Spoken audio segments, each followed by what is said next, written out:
What is the Tao Te Ching? Hi, I'm Alan Gordon, creator of the Cycle of Mind system of mental training and the School of Ancient Wisdom. So, I want you to relax your shoulders and take a few slow, deep breaths as we talk about the very ancient wisdom of the Tao.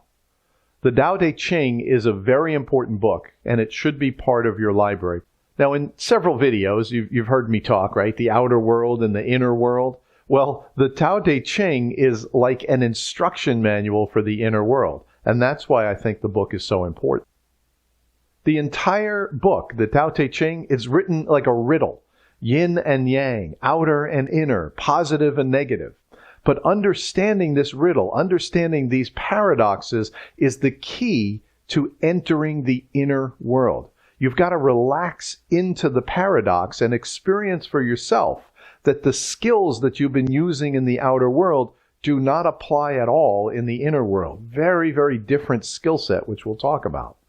Now, I'm not suggesting by reading the Tao Te Ching that you become a Taoist. I'm not advocating that you follow the advice in the Tao Te Ching. You do what you want. Your path is for you alone to discover and to decide. You put whatever thoughts you want into your mind.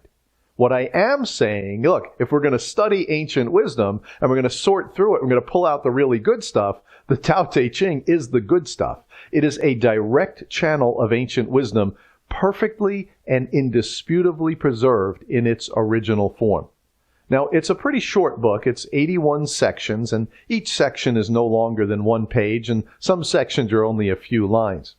The earliest known written version of the Tao Te Ching goes back 2,400 years ago. But the principles that are explained in the Tao Te Ching are timeless. They go back for thousands and thousands of years before that. The wisdom in this book is ancient, and it is the core of understanding Chinese cultural wisdom. The author of the Tao Te Ching is said to be a man named Lao Tzu, and he's said to have lived 2,400 years ago. But the story becomes a little mysterious because Lao Tzu in Chinese literally means old sage or respected sage. So the book may be a compilation of old wisdom attributed to the old sages. There's really no way that we'll ever know if Lao Tzu was a real person. I like to think that he was. But either way, we have this wisdom preserved for us directly from the past. There are two main ideas that are discussed in the Tao Te Ching. The first is the idea of the Tao, and the second idea is advice for how you should live your life in harmony with the Tao. The Tao literally means the way, the flow of the universe, the unseen rhythm and intelligence behind the universe, the essence of the inner world. And the Tao Te Ching says that those who are able to live in harmony with the Tao experience a life of peace. And those who fight or push against the flow of the Tao will experience suffering. So let's talk about the Tao. What is this invisible, mysterious inner flow that exists in our inner world? Well, the key to understanding the Tao, the way, can be found in the very first lines of the Tao Te Ching. The Tao that can be told is not the eternal Tao. The name that can be named is not the eternal name. So what does that mean? The Tao is mysterious, silent, unknowable. It cannot be observed or explained or proven. It is infinite, and so it's impossible to explain it or to give it a name. The Tao is the natural order, the flow, the energy, the infinite invisible force behind the substance and activity of the universe. It is the inner world that I've been talking about in other videos. Now, for those of you who are studying the Cycle of Mind system, I call this force mind. It is infinite. It's unknowable. It can never be observed or measured or even described. Here's the outer world that we see, and the Tao is the hidden force, the flow, the intelligence that we cannot see, and it is what defines our inner world. So here's where it gets a little bit confusing for some people. The Tao is both the inner world and the outer world. It's not only the inner world, it's also the outer world. And that sounds a little crazy, right? The Tao is both everything that is invisible behind the outer world, but it's also everything that is visible. And this is explained in the very, very next sentence in the Tao Te Ching. The unnameable is the eternally real. Naming is the origin of all particular things.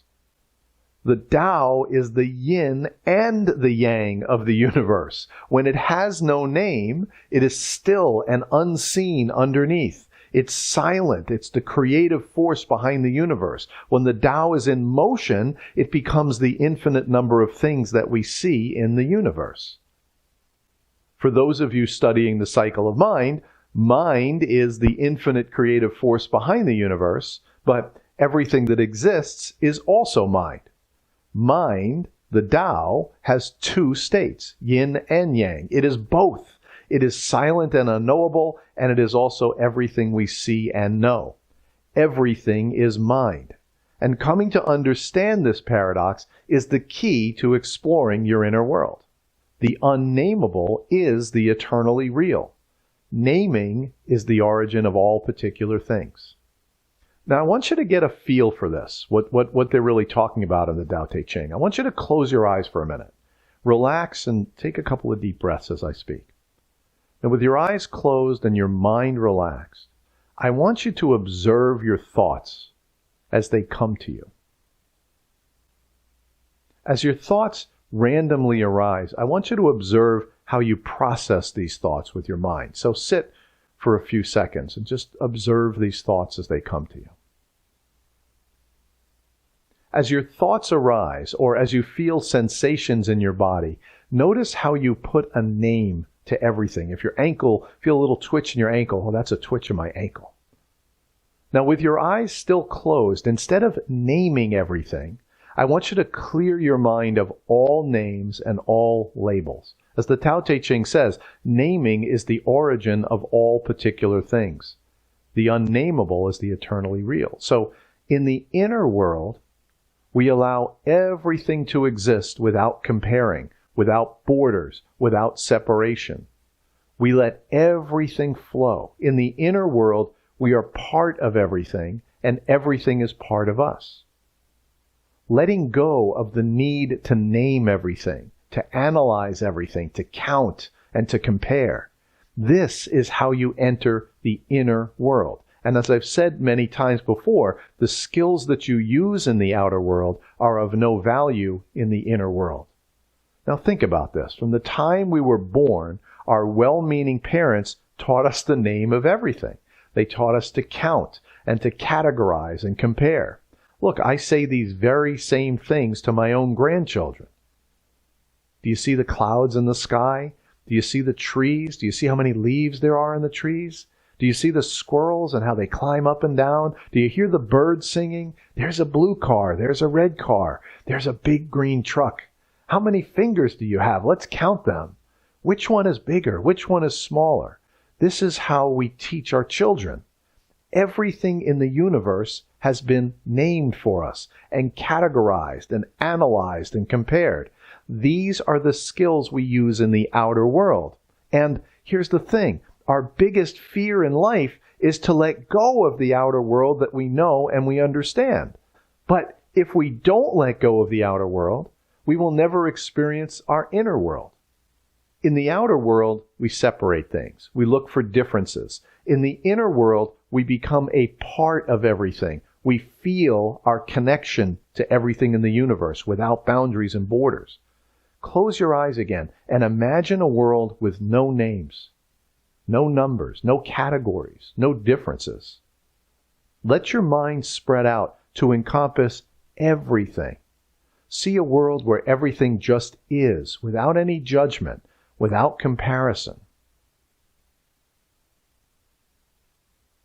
In our inner world, we see the connections of all things. We flow in a calm, balanced state.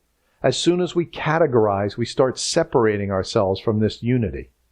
Now, we're going to go one more lesson deep into the Tao. The very, very next sentence says, Free from desire, you realize the mystery.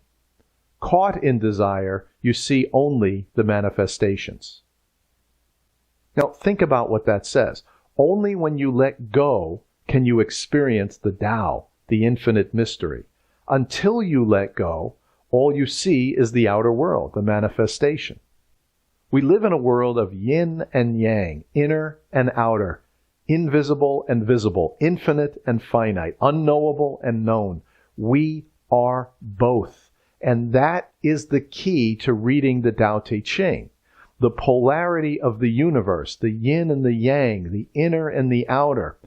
The Tao Te Ching so clearly describes this paradox. And the only way you can understand it is to relax and accept the paradox. You are both. The second main idea in the Tao Te Ching is advice on how to live with the flow of the Tao. Stop striving. Let everything flow. Stop trying to push and make things happen in the outer world. This is the basis of Tai Chi and many other forms of martial arts. When the force comes right, you go left. When the force comes left, you go right. You don't stand there and fight against it. You let it flow. The entire system of traditional Chinese medicine is founded on this concept of balance and flow of force. So don't be confused by the paradox of yin and yang, the paradox of the inner world and the outer world. Instead, I want you to think of it not as a riddle, but as an explanation of who you are.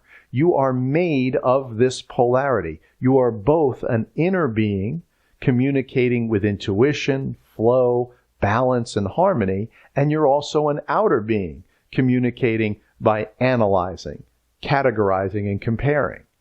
All of us are stuck in the outer world. The key to peace is to balance the inner and the outer. The key to stop struggling is to understand you are both yin and yang. You're both positive and negative. You're both active and receptive. You're both inner and outer. Now, for those of you who are afraid to let go of the outer world, or maybe confused and, can't let go of the outer world, then what you're doing is you're denying yourself access to your true self. You're literally forfeiting your own power, because your true self, the source of all your power, can only be found in the inner world, in relaxing into the inner world, not fighting against the outer world. See, the outer world is a struggle that you can never win because it's constantly changing. In the outer world, it's like trying to climb a mountain of sand. Every time you take a step, you slide down. You can never get where you want to go. In the outer world, you hold on to the material things that are yours. You grab tightly onto those. In the inner world, it's the opposite. You let go, and everything is yours. Release yourself from the tight grip of the outer world. The Tao Te Ching says relax into your own body, into your own mind. Experience your own health. Relax yourself into your own energy flow and experience your own vitality. Let go of everything that binds you to the outer world. Relax yourself into your inner world and experience your true self and uncover the full abilities of your mind, your body, and your energy. In the Tao Te Ching, Lao Tzu wrote, "I have just 3 things to teach: simplicity, patience, compassion. These are your greatest treasures." This is the lesson of the Tao Te Ching. This is the essential core of ancient wisdom. And this wisdom has not been lost to time. It lies here, discarded by the modern world. But it's up to us to pick it up and live our lives in peace, harmony, and balance. Allow your mind to come to rest in your inner world. And you'll notice that your life will change. Every aspect of your life will change as you become more relaxed and more balanced. I'll see you at the next video.